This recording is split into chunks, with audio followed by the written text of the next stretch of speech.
allow me to introduce you to your intraparietal sulcus.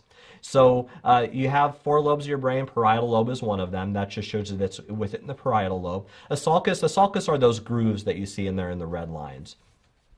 So it's that part of the brain, roughly, that you see up there.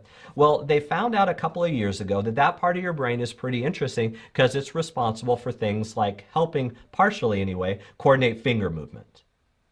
Interesting. Okay, thanks for sharing, Brian. What they found out more recently is the part of my brain that's partially responsible for coordinating finger movement is also the part of my brain that's partially responsible for number sense, for making sense of numbers. I'll wait for the light bulb to go off over your head.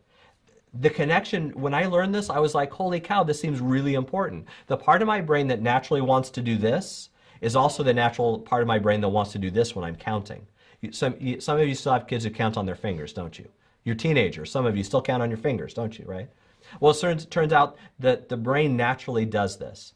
See, to the brain, there is no separate thing called the body. To the body, there's no separate thing called the brain. It's one entire system. Those things that are interesting, it shows up in the whole system.